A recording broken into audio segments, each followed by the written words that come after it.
देख रहे हैं प्राइम टीवी। वक्त हो गया है 4 बजे की 4 बड़ी खबरों का। बिहार चुनाव को लेकर महागठबंधन के खेमे की पिक्चर फाइनली क्लियर हो चुकी है।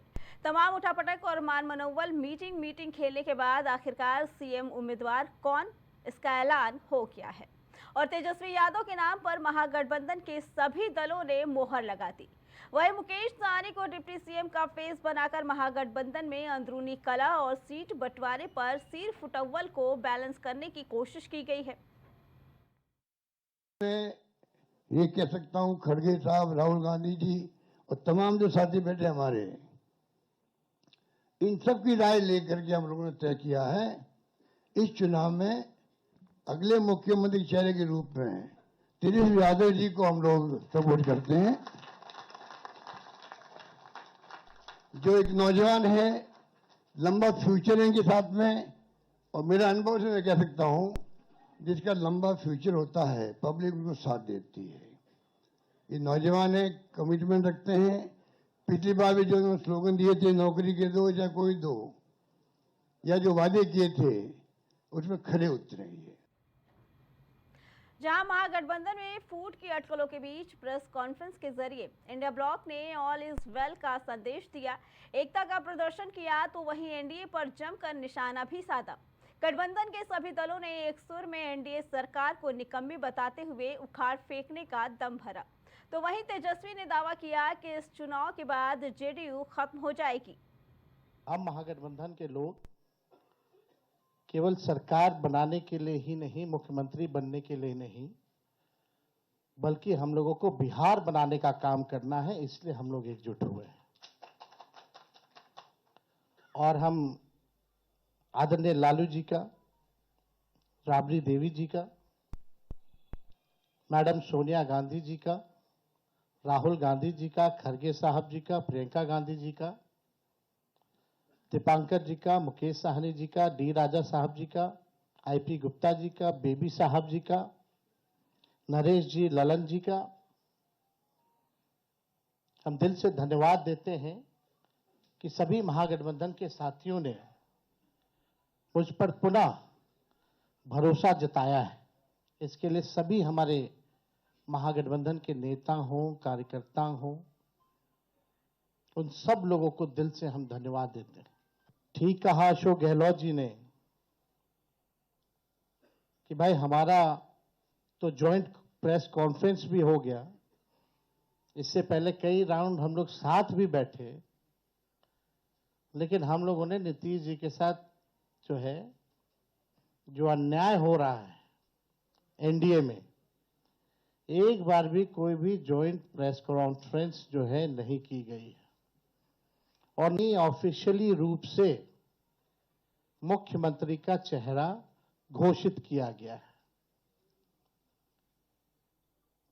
तो हम लोग तो शुरू दिन से ही कह रहे थे कि भाजपा के लोग नीतीश जी को दोबारा मुख्यमंत्री नहीं बनाएंगे।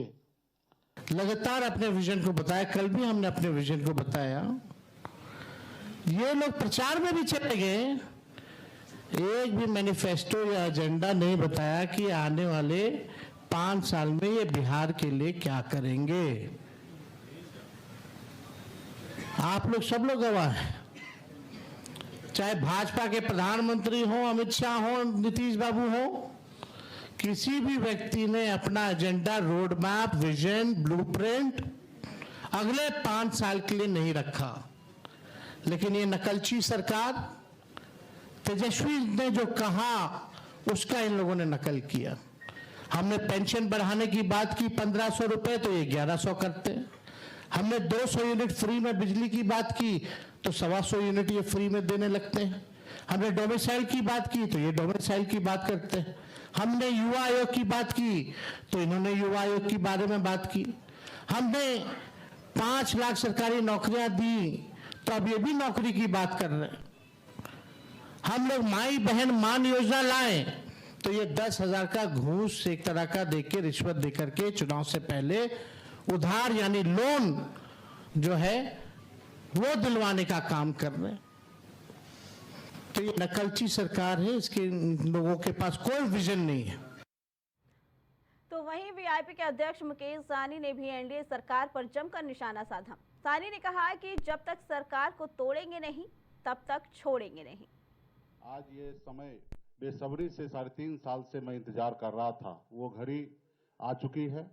सिर्फ वीआईपी पार्टी नहीं, मुकेश सहनी नहीं, लाखों कार्यकर्ता वीआईपी का आज मजबूती से इस समय का इंतजार कर रहे थे कि भाजपा ने जिस तरीके से हमारे पार्टी को तोड़ा, हमारे विधायक को खरीदा और एक गलती पिछड़ा मल्लाह का बेटा को रोड पे ला दिया, उस समय से लगातार पूरे बिहार में हाथ में गंगा जल लेकर संकल्प पूरे बिहार में हमने किया था कि भाजपा को जब तक हम तोड़ेंगे नहीं तब तक छोड़ेंगे नहीं।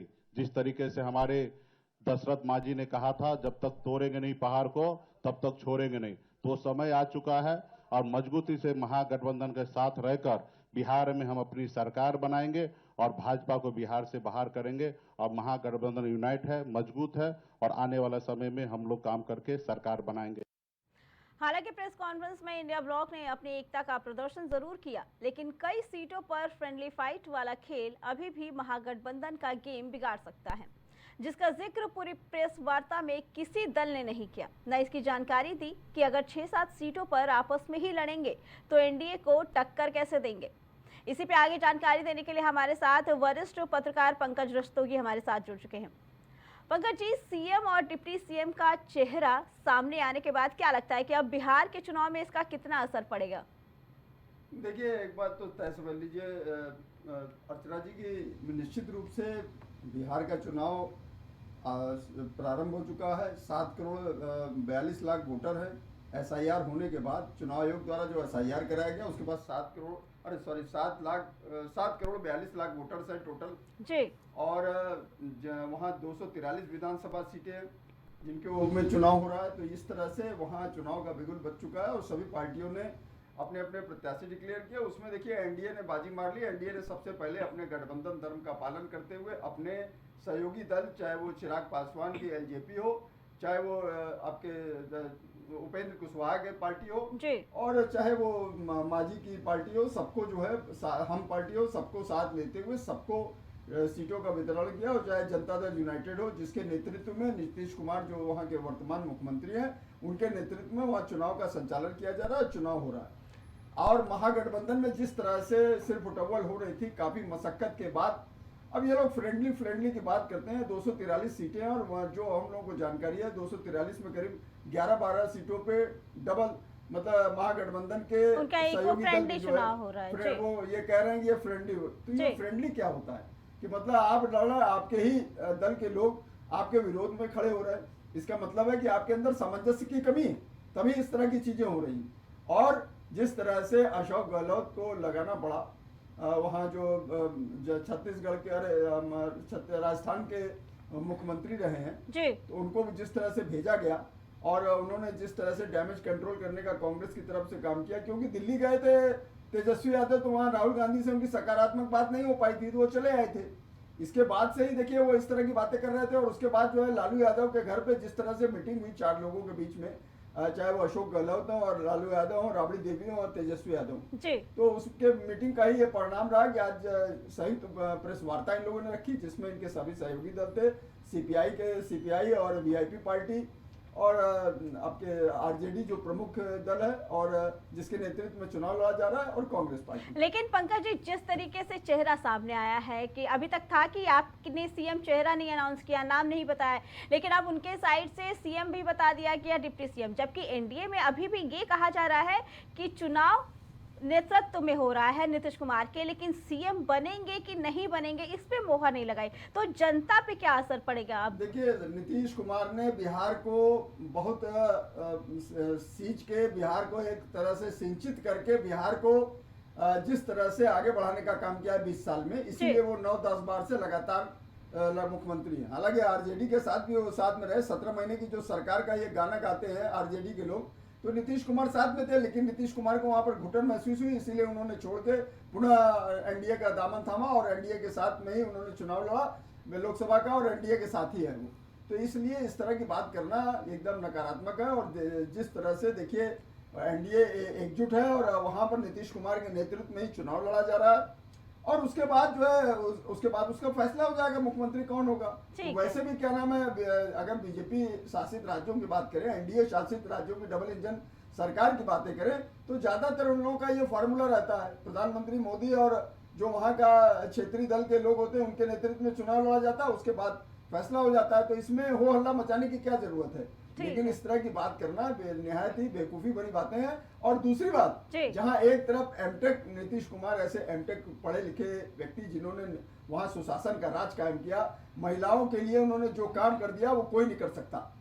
आरजेडी भले गाना गाती, महिलाओं के लिए जो काम उन्होंने किया, वहां पर दारूबंदी करके, शराबबंदी करके जो उन्होंने काम किया, आज तक वहां पर ये समझ लीजिए अर्चना जी, वहां पर शराबबंदी लागू है। महिलाओं ने एक बार सिर्फ उनसे कहा था कि उससे जो है बड़ी हानि होती है वहां के लोगों में, क्योंकि देखिए बिहार का जो संरचना है वो पिछड़ा अति पिछड़े का बहुत ज्यादा, वहां पर 65% से 70% लोग अति पिछड़े और पिछड़े वर्ग में आते हैं।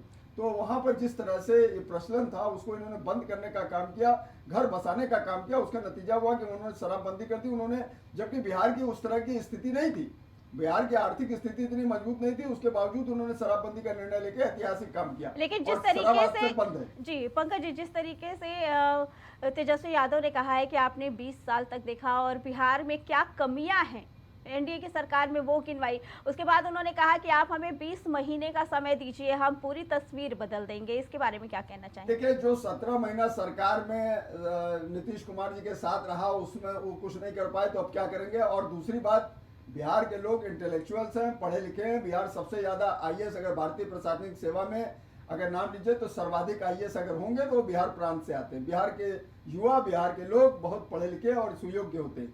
और जिस तरह की वहां पर जंगल राज की स्थिति थी उसको खत्म करने, जो 90 से 2005 तक जो जंगल राज चला आरजेडी का, जिसमें 12 पत्रकारों की हत्या हुई, वो भी ये भी आरजेडी को नहीं भूलना चाहिए। एक पत्रकार को तो बकायदा तेजाब डाल के मार दिया गया था, ये बकायदा रिकॉर्ड है। एक जिले के डीएम की हत्या कर दी जाती है। तो इस तरह की सरकार से कैसे लोग उम्मीद करें, जो एक अपहरण, एक उद्योग चलाते थे आरजेडी के लोग। तो इसलिए इस तरह की बात करना, और 17 महीने के शासन में भी जिस तरह का चीजें सामने आई, परिलक्षित हुई, वो भी जनता ने देखा है। और दूसरी बात, एक तरफ कक्षा 9 पास व्यक्ति या कक्षा 9 फेल, ये भी अभी संशय है, वो फेल है कि पास है कक्षा 9, और कहाँ नीतीश कुमार ऐसे एमटेक व्यक्ति। तो बिहार का जो जनमानस है वो भी जानता है कि किसको हमको मुख्यमंत्री बनाने से हमारा फायदा रहेगा। और बिहार में जिस तरह से सुशासन का राज नीतीश कुमार ने कायम किया, वहां जैसे जिस तरह से रोड की व्यवस्था हो, चाहे वहां इंफ्रास्ट्रक्चर डेवलप करने का काम किया, और डबल इंजन की सरकार प्रधानमंत्री मोदी के नेतृत्व में होने के बाद वहां पर तो विकास के नए आयाम स्थापित हुए। अभी देखिए वहां पर बिजली के लिए संयंत्र लगा, और उसके बाद मां जानकी की जन्मस्थली है सीतामढ़ी, 862 करोड़ की लागत से वहां पर सीता जी का भव्य मंदिर बनने जा रहा है, जो टूरिज्म में सहायक होगा। नालंदा है, राजगीर है, तमाम ऐसे जिले हैं जहां पर टूरिज्म की अपार संभावना है। तो उन सब जगहों पे बीजेपी के द्वारा बिहार की आर्थिक स्थिति को बढ़ाने के लिए इस तरह का कृत्य किया जा रहा है, और वहां उन्मुक्त तरीके से तमाम विकास की योजनाओं को नए आयाम दिया जा रहा है। 3,23,000 करोड़ का इस बार का वर्तमान बिहार का बजट था, जबकि महागठबंधन की जब सरकार थी, मतलब कांग्रेस की सरकार थी, उस समय मात्र बिहार का बजट 48,000 करोड़ का हुआ करता था। ये सब इतनी वृद्धि करने का काम किसने किया?